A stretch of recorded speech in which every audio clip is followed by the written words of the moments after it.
Hi, ladies and gentlemen. This is Mr. Green. I am a teacher in the TXVA system, and I've been around for a while.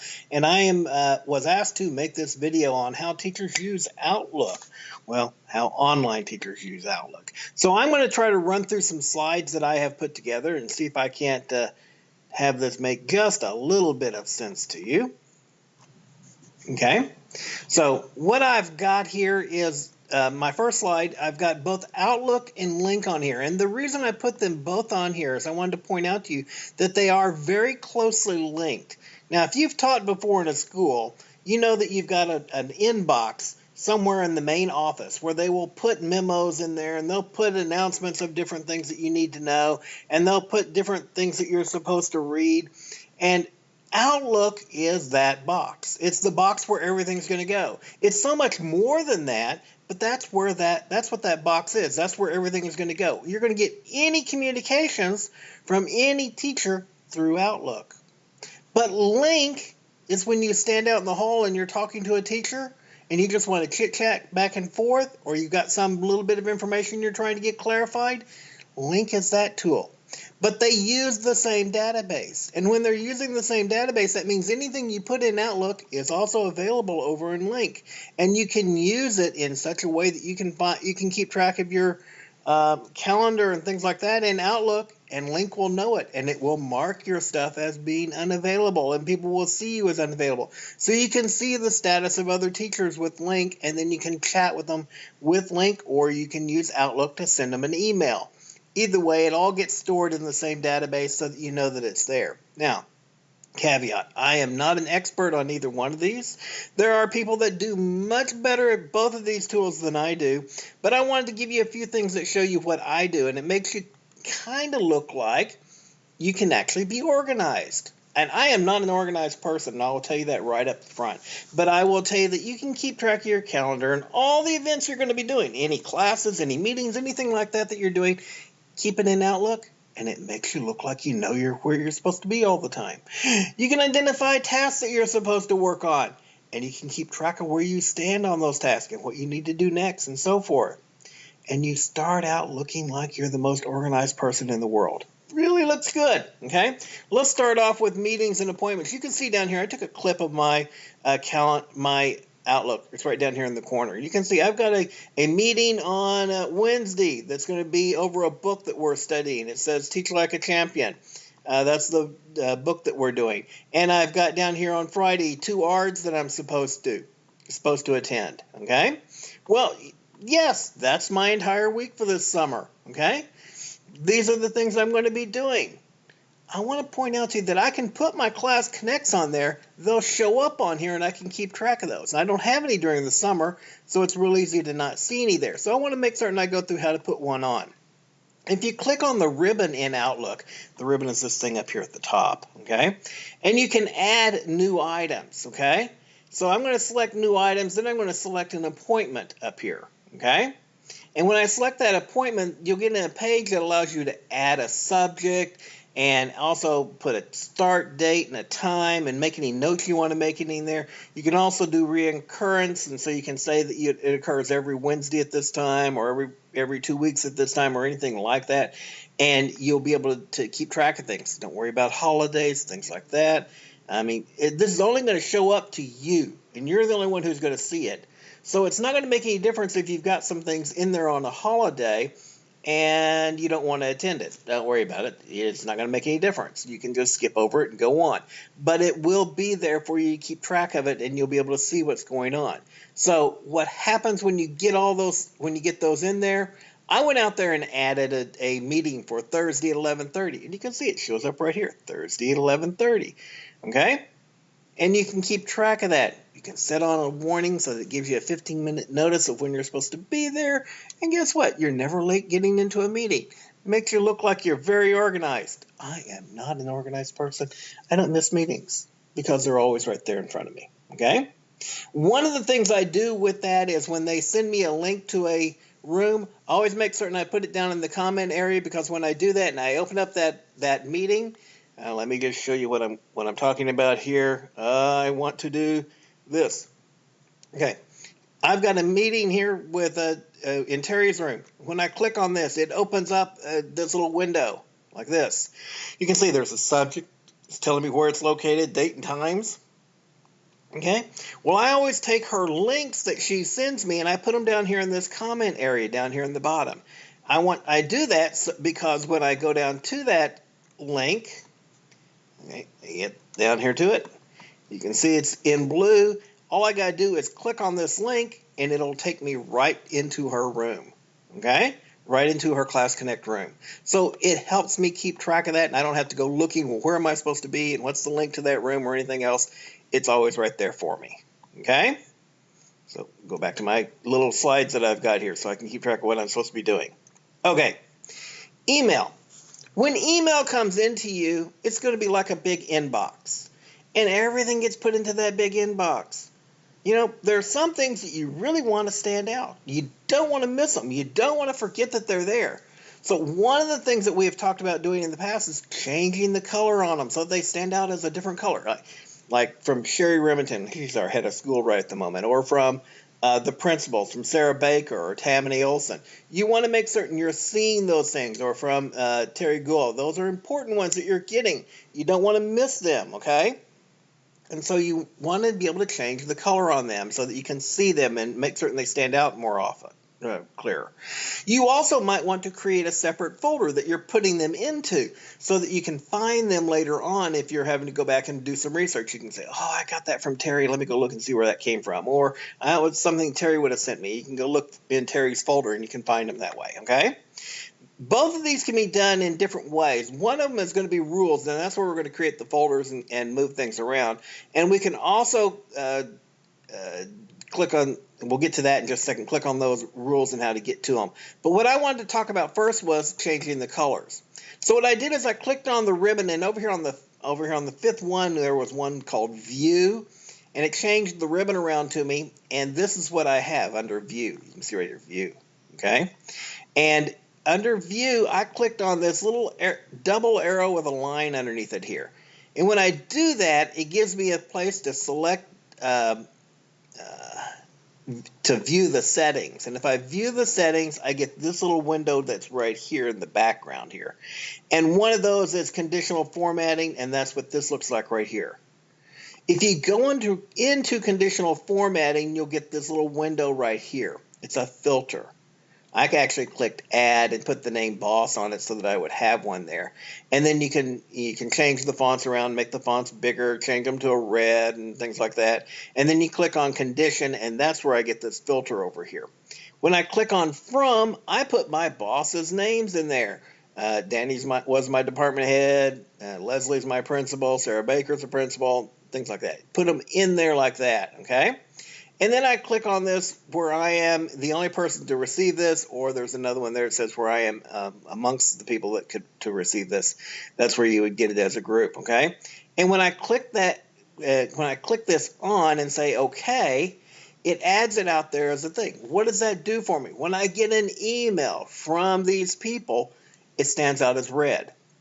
No matter what folder it's in, it stands out as red, and I can actually see what's going on, okay? And that way, when I'm looking at my emails, right here. When I'm looking at my emails here, I get all these ones that are black. They don't show up very well. They don't stand out to me, okay? And I'll have to go down the list looking for, there was one in red. There's one in red, okay? That tells you it stands out. It makes it more obvious that you've got an email from that person, okay? That's why I use that. Changing the colors like that. It helps you to see them and visually recognize you've got an email from that person. Red letter, boss. That's why I used it for. You can set up as many of those as you want to, make them different colors, do all sorts of things. I know teachers are creative and we can get very creative with it. Do whatever you want to do with that one, okay? Now, going to the making of rules. Color will help it stand out, and especially when you get tons of emails, going back and finding them sometimes can be a very difficult task to do, okay? So what I do is I create a personal folder. I go under the ribbon, and then I select folder, and then a new folder, and I name it. A hint. If you name it as a teacher's name, Well, teachers come and go, and sometimes they'll be here one semester and they're gone the next, or they'll change jobs, or they'll do something.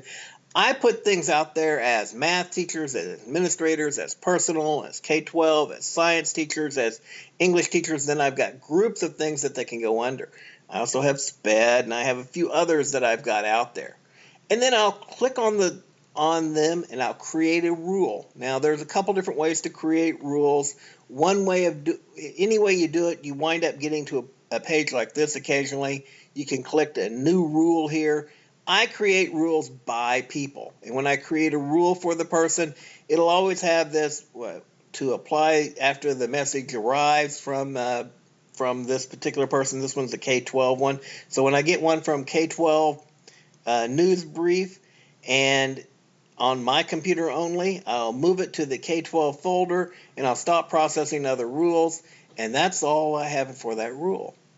And I have it as being an active rule, and I don't have to click on this. When the rule comes into my inbox from this person, it automatically gets moved to that K-12 folder, and I automatically have it there, okay?